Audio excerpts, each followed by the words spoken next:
ছন্দে ছন্দে ভরিয়ে তো আজকে এইসব সভা চলছে, সবাই কবি, স্বভাব কবি। মুশকিল হচ্ছে আগে যেরকম কবিতা শুনতাম রবীন্দ্রনাথের ছোটদের ছড়া, সেই খুকি তোমার কিচ্ছু বোঝে না মাগো, খুকি তোমার ভারী ছেলে মানুষ, খুকি তোমার চাঁদ ধরতে চায়, খুকি তোমার গণেশকে বলে গানুষ, খুকি তোমার কিচ্ছু বোঝে না মাগো, খুকি তোমার ভারী ছেলে মানুষ। তো সেই খুকির দেশে এখন তো গীতাঞ্জলির লেখক চ্যালেঞ্জ কথাঞ্জলি এসে গেছে। এখন ওখানে দাঁড়িয়ে আমরা দেখছি যে নতুন কবিতা এসেছে, বড়রা লিখছেন বড়দের জন্য ছোটদের কবিতার বই, বইমেলাতে বিক্রি হচ্ছে। সেখানে লেখা হচ্ছে আমার হৃদয়ের গাধা তোমার হৃদয়ের নারকেল দড়িতে, আমার হৃদয়ের গাধা তোমার হৃদয়ের ল্যাম্পপোস্টে নারকেল দড়ি দিয়ে বাঁধা। তার জন্য একাডেমিও দিচ্ছেন আপনারা।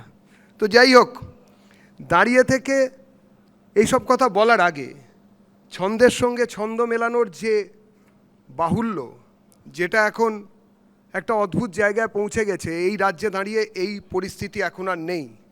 চোখের জলের অভাবের লাইনকে, অভাবের জন্য মানুষ যখন লাইন দিচ্ছেন, সেটাকে উৎসবের দোতনা বলে এই রাজ্যের মুখ্যমন্ত্রী এবং তাদের দলের লোকজন বারবার বলছেন। এসআইআর নিয়ে কোনো কথা বলার আগে আমরা কথাটা যেন কেউ না ভুলে যাই যে এসআইআরের পক্ষে বা বিপক্ষে কোনো রকমভাবে ওকলাতি করার দায় আমাদের রাজনৈতিক দলগুলির নেই। বিরোধিতা করতে পারি কিংবা সেই এসআইআরকে মেনে নিতে পারি, কিন্তু ওকলাতি করতে যাব কেন? যেগুলো হয়েছে সেগুলো তো মানুষের দৃশ্যমানতাতেই আছে। বিভ্রান্তি তো ছড়িয়েইছে প্রথমের দিন থেকে। যেরকম সুমনদা বললেন, ডেটা এন্ট্রি অপারেটর দেওয়ার সময় থেকেই তো সবারকে ডিস্টার্ব করা হয়েছে, বড় বড় হার্ডল তোলা হয়েছে, যাতে কিনা মৃত ভোটার, বাংলাদেশ থেকে আসা অনুপ্রবেশকারী মুসলমান ভোটার, রোহিঙ্গা ভোটারদের নাম কিছুতেই না বাদ যায়। তার কারণ এরাই তো তৃণমূলের ভোট মেশিনারির একটা বড় অংশ, জেতাতে তো এরাই পারে। বহু জায়গায় যে যাদের নাম বাদ গিয়েছে বলে মনে করা হচ্ছে, তারপরে সংখ্যা আসার পরে দেখা গেছে বিধানসভাগুলিতে যে ব্যবধানে তৃণমূল কংগ্রেস জিতেছে, সেই ব্যবধান শুধুমাত্র ওই নাম মুছে যাওয়া মৃত ভোটার কিংবা ওই ধরনের যারা আসেননি, নির্দিষ্ট কারণে যারা শুনানিতে অংশগ্রহণ করেননি, যখন নাম বাদ চলে গেল তখন তাদের যে সংখ্যা, আর ওই সংখ্যা কাছাকাছি নয়, তার থেকেও বেশি। তাহলে তৃণমূল কংগ্রেস কিভাবে এইভাবে যে মেজরিটি পেয়েছিলেন, সেটা কিভাবে পেয়েছিলেন সেটা নিয়ে তো সন্দেহের অবকাশ থাকে। যদি অন্য কোনো দলও জিতত, যদি ওই সময় বিজেপিও জিতত, একই সন্দেহের অবকাশ থাকতো, তাতে আমাদের কোনো কিছু বলতে বাধা নেই। সেই জন্যেই ভোটার তালিকায় পরিবর্তন হবে, ভোটার তালিকায় সংশোধন হবে, এবং ধৃতরাষ্ট্র যে মহাভারতে আমরা দেখেছিলাম 100 জনের পিতা, এই বাংলায় অন্তত 40 জনের ওপর ধৃতরাষ্ট্রকে আমরা পেয়েছি। এবং শুধু তাই নয়, 40 বছরের মধ্যে কেউ কেউ দাদু হয়েছেন এবং তার নাতিও 22 বছরের ভোটার হিসেবে দাঁড়িয়ে আছেন ভোটার কার্ড নিয়ে, এটাও আমরা পেয়েছি। সুতরাং লজিক্যাল ডিসক্রিপেন্সির কথা বলে লজ্জা দিবেন না, এইসব কথাবার্তা বলা যাবে না। শুধু আমাদের উষ্মা একটা ব্যাপারে আছে, বা বিজেপির পক্ষ থেকে জ্ঞানেশ কুমার, তিনি জ্ঞানগর্ভ ভাষণ শুধু দিল্লি থেকে দিলেন। তিনি 5টা মধ্যে এফআইআর করতে হবে। প্রথমের দিকে তিনি ভরসা করেছিলেন, বিশ্বাস করেছিলেন তৃণমূলের সরকার, দুর্ভাগ্যবশত যেটা পশ্চিমবঙ্গের রাজ্য সরকার হয়ে উঠতে পারেনি। তৃণমূলের সরকার মেনে নেবেন ভাবলেন কি করে? তৃণমূল দলটি এমন একটা দল যারা কিনা বিরোধী থাকাকালীন বিধানসভা ভেঙে দিয়েছিল, ক্ষমতায় এসে যারা সংবিধানকে ভেঙে গুঁড়িয়ে দিতে চায়, যারা বিভিন্ন সময় সাংবিধানিক বিভিন্ন প্রতিষ্ঠান মানবিন্দুকে গুঁড়িয়ে পদদলিত করে এগিয়ে নিয়ে গেছে তাদের জয়রথকে, যারা কিনা এই রাজ্যের কোনো মানুষের বাক স্বাধীনতা তো দূরস্থান, কোনো রকম স্বাধীনতাকে রাখতে দেয়নি, সব কিছুকে বাজেয়াপ্ত করেছে সর্বস্পর্শী সর্বগ্রাসী একটা নীতি নিয়ে। কোনোদিন কেউ দেখেছেন অন্য রাজ্যের সঙ্গে তুলনা করছেন? সুমনদা দেখেছেন যে স্বয়ং মুখ্যমন্ত্রী কোনো রাজ্যের, সেই রাজ্যের রাজ্য সরকারি কর্মচারীদের বিরুদ্ধে সুপ্রিম কোর্টে দাঁড়িয়ে বলছেন মহার্ঘ ভাতা দেব না, দিয়ে দেব না, তাদের বিরুদ্ধে দাঁড়িয়ে মামলা করছেন। কোনোদিন দেখেছেন সুমনদা যে কোনো রাজ্যের বিডিও অফিস, সেই রাজ্যের ক্ষমতাসীন দলের বিধায়ক, তিনি আগুন দিয়ে দিচ্ছেন, তিনি সামনে দাঁড়াচ্ছেন, সিসি ক্যামেরার সামনে দাঁড়িয়ে তিনি ওই ক্যামেরা বন্দী হয়েছে একের পর এক জায়গায়। কারা করেছেন, কোথায় করেছেন, বারবার বলছি না, পদবি দেখলেই মালুম হবে কারা করেছে, আর অনুপ্রেরণা কোথা থেকে এসেছে, কোন পর্ণকুটির থেকে সেই অনুপ্রেরণা এসেছে। দ্বিতীয়ত, বাবরির কথা শুধু কেন বলছেন? বাবরি নিয়ে আমাদের আপত্তির একটাই কারণ, হাজারো মসজিদ হোক, কোনো অসুবিধে নেই, বিদেশি আক্রমণকারীর নামে মন্দির কেন হবে? বিদেশি আক্রমণকারীর নামে কেন অন্য কিছু হবে? যদি আজকে কিংসফোর্ডের নামে যদি কোনো কলেজ হয়, সুমনবাবু মেনে নেবেন? বা এখানে যারা বসে আছেন মেনে নেবেন? মেনে নেবেন না। ঠিক সেরকম হাজারো মসজিদ দেশভাগের পরেও এই রাজ্যেতেও হয়েছে। সব থেকে বেশি বিভাজনের ক্ষত বয়ে বেরিয়েছে যে রাজ্যবাসী হিন্দু হোমল্যান্ডের দাবিকে বুকে নিয়ে ডক্টর শ্যামাপ্রসাদ, আরও বাকি যারা রয়েছেন, অ্যাক্রস ফ্রম এভরি পলিটিক্যাল বিচারধারা আমরা আমাদের ভাষায় বলবো, সেইখানের জায়গায় দাঁড়িয়ে প্রত্যেকে মিলে, এমনকি জ্যোতি বসুও ভোট দিয়েছিলেন পশ্চিমবঙ্গের পক্ষে, কমিউনিস্ট হয়েও। সুতরাং হিন্দু হোমল্যান্ড তৈরি হয়েছিল পশ্চিমবঙ্গ, এবং একথা এটা নয় যে ভারতবর্ষের সঙ্গে বিভাজনের সময় বঙ্গ কেটে পূর্ববঙ্গ বা পূর্ব পাকিস্তান আলাদা হয়ে গেল, পশ্চিমবঙ্গ এদিকে চলে এলো, তা নয়, পুরোটাই পাকিস্তান হয়ে যাচ্ছিল। হিন্দু হোমল্যান্ডের দাবিকে মাথায় রেখে তারকেশ্বর সম্মেলন এবং তারপরে ভোটাভুটি, আমাদের তখন বিধানসভাকে আইনসভা বলা হতো, সেই সময় ভোটাভুটি করে সব হিন্দুরা মিলে, সব হিন্দু নেতারা মিলে তারা এই হিন্দু হোমল্যান্ড পশ্চিমবঙ্গ তৈরি করেছিলেন। আর সেইখানে দাঁড়িয়ে আবার যে সমস্যা মিটে গেছে সুপ্রিম কোর্টের হস্তক্ষেপে, জানিয়ে এটা ঘটনা 500 বছরের ওপর সময় ধরে আমাদের আন্দোলন চলেছে, বিভিন্ন সময় খুন হয়েছে, রক্ত গঙ্গা বয়েছে, সেই সমস্যার সমাধান যখন হয়ে গেল, তারপরে দাঁড়িয়ে আবার ওই একই নামে মসজিদ, যে ধ্বংসস্তূপকে কখনোই কোনো কোর্ট তাকে কখনো মসজিদ বলে সম্বোধন করেননি, বিতর্কিত সৌধ বলেছেন, আজকে তাদের সমর্থনে এখানে দাঁড়িয়ে বারবার ওই শব্দ প্রয়োগ করছেন। এটা কি আদালত অবমাননার মধ্যে পড়ে না? ছেড়ে দিন। আর অন্যদিকে উল্টো দিকে এসআইআরের লাইনে দাঁড়িয়ে কতজন নাকি মারা গেছেন, এই সব কথাবার্তা বলছেন, আমরা মেনে নিতাম।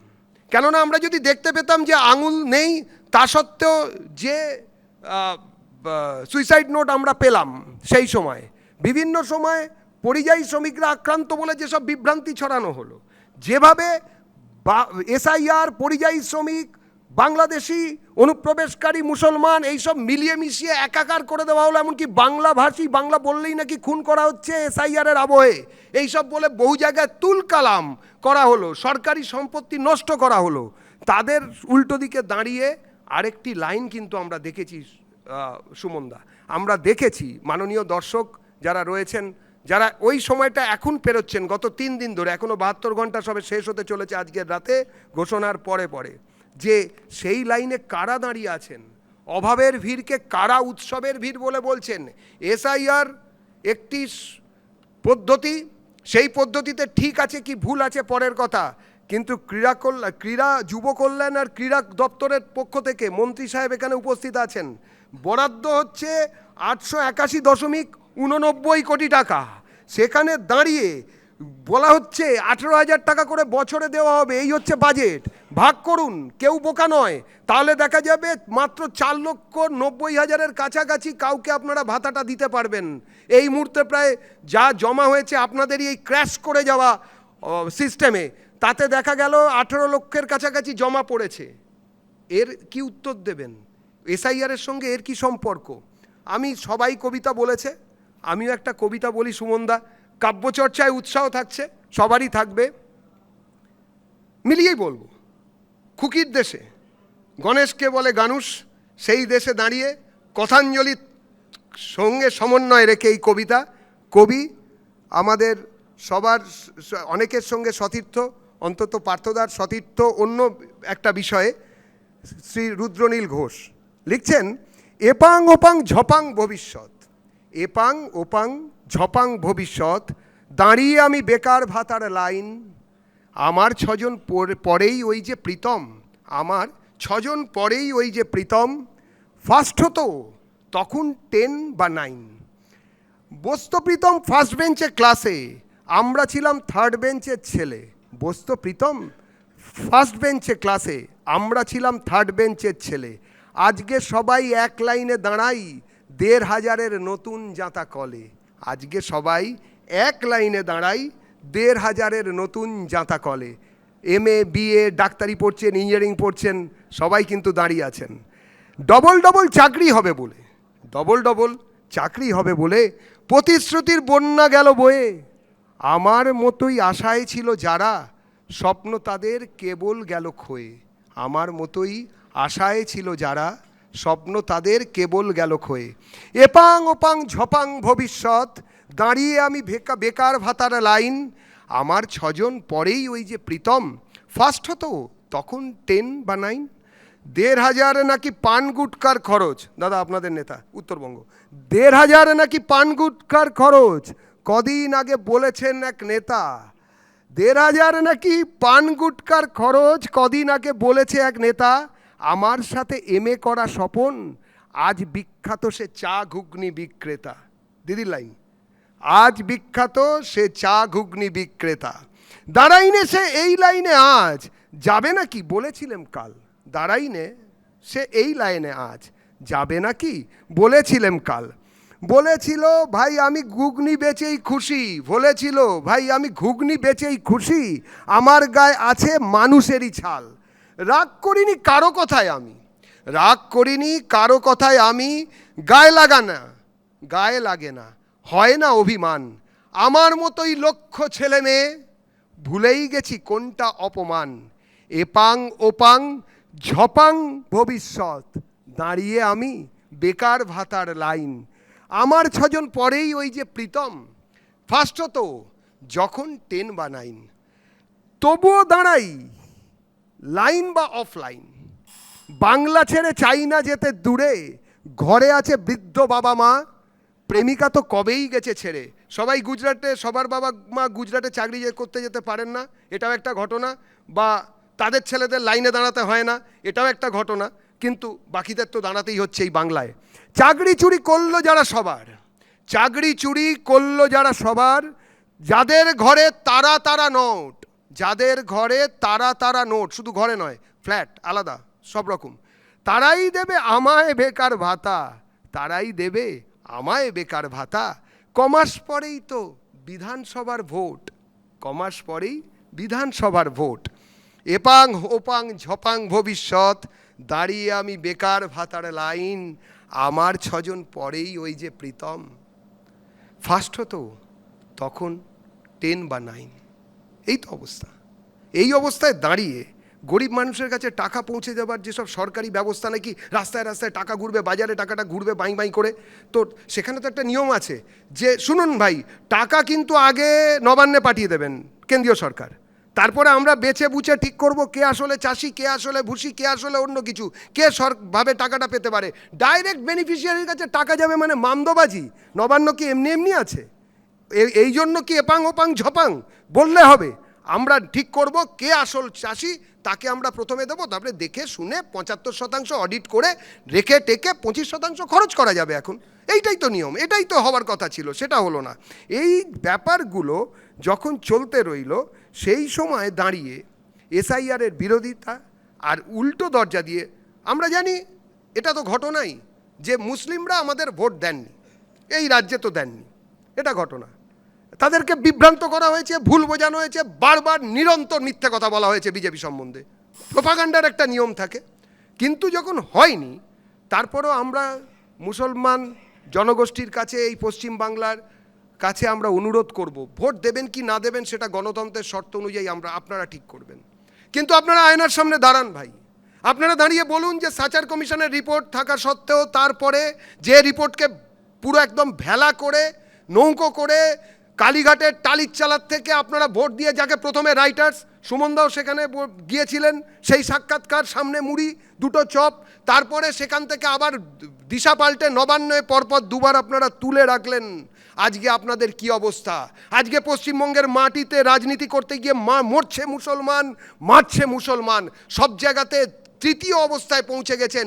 কিছু জায়গায় শুধুমাত্র সংখ্যালঘু ক্ষেত্রে ডোলের ব্যবস্থা করে আপনাদের ওই ধরনের একটা ভোট কেন্দ্রিক মেশিনারিতে পরিণত করে রাখা হয়েছে। মানুষ কিংবা পশ্চিমবঙ্গের সাধারণ নাগরিকে পরিণত করতে বাধা দেওয়া হচ্ছে। অন্যদিকে যারা কিনা মসজিদ করেছেন তাদের সম্বন্ধে অনেক কথা বলছেন, আপনারাও তো করেছেন। মা কালী ফাইল ছুঁড়ে দেওয়ার পরে তারপরে তো দেখা গেল জগন্নাথ দেবকে নিয়ে চলে এলেন জলে ভাসিয়ে। অদ্ভুত ব্যাপার, জলে ভাসা জগন্নাথ আসার পরে আমরা দেখতে পেলাম যে সেখানেও যখন আর কোনো কিছু হচ্ছে না, তারপরেতে দেখা গেল হচ্ছে রাজারহাট নিউ টাউনে রাতারাতি জমি বদলে যায়। এপার ওপার সেই ফুটপাতের বদল, আমরা যেরকম কবিতায় পড়েছিলাম জমি বদলে গেল, এপার থেকে ওপারে চলে গেল। দুর্গা ঠাকুরনের নাকি মন্দির তৈরি হচ্ছে। তারপরে এখন আবার মহাকাল, কেউ ছাড়ছে না, কেননা গণদেবতা রিজেক্ট করছেন। সামনে ভোট, 26-এর নির্বাচন, তৃণমূলের বিসর্জন। এ নির্বাচন সাধারণ নির্বাচন নয়, বাঙালি জানে যদি বাঙালিকে বাঁচতে হয়, পশ্চিমবঙ্গকে বাঁচতে হয়, মুক্ত চেতনাকে যদি বেঁচে থাকতে হয়, তাহলে এই নির্বাচনে তৃণমূলের বিসর্জন প্রয়োজন। এসআইআর যদি নাও হয়, ইডি সিবিআইয়ের দরজায় যদি তালাও পড়ে যায়, তাহলেও এই নির্বাচনে তৃণমূল হারবে। তৃণমূল হেরে গেছে, জনতা তৃণমূলের পাশে নেই, সেটাই শুধু সময়ের অপেক্ষা। ইভিএম মেশিন, ভোটের দিন খুঁজে খুঁজে পদ্মফুল চিহ্ন, ভোটের বোতাম টেপা, তৃণমূল নেই। তার কারণ পেছনের দরজা দিয়ে যারা ভোট কাটুয়া হয়ে তৃণমূলকে আরেকবার জিতিয়ে নবান্নে পাঠানোর চেষ্টা করছেন, তারাও হারবেন। নতুন সরকার বিজেপির সরকার, জনতার সরকার হবে। ধন্যবাদ। ধন্যবাদ দেবজিৎ। আমি শেষ থেকে শুরু করি। যে একটা আমি আশ্বস্ত হলাম যে বিরোধী দলনেতার মতো সংখ্যালঘু মোর্চা বিজেপি তুলে দেওয়া উচিত, এটা দেবজিৎ মনে করে না। 2, ডিএ। আমি তো মনে করি যে সুপ্রিম কোর্টের রায় মেনে পুরো ডিএ এবং যে সময়সীমার মধ্যে 25% সরকারি কর্মচারীদের প্রাপ্য ডিএ দেওয়ার কথা, যে নির্দেশ দেশের সর্বোচ্চ আদালত দিয়েছে, পশ্চিমবঙ্গ সরকারের অবিলম্বে সেটা মেনে নেওয়া উচিত। কিন্তু পাশাপাশি দেবজিৎকে আমি মনে করিয়ে দেব যে নিয়মিত বেতনে নিয়োগ করতে হবে গ্রুপ সি গ্রুপ ডির। ত্রিপুরার বিজেপি সরকারের বিরুদ্ধে এই দাবি নিয়ে ত্রিপুরা হাইকোর্টে গেছিলেন ত্রিপুরার সরকারি কর্মচারীরা। আমি বলছি হাইকোর্টের স্পষ্ট নির্দেশ যে এক্ষুনি টাকা দিন। ত্রিপুরা সরকার কি করলো?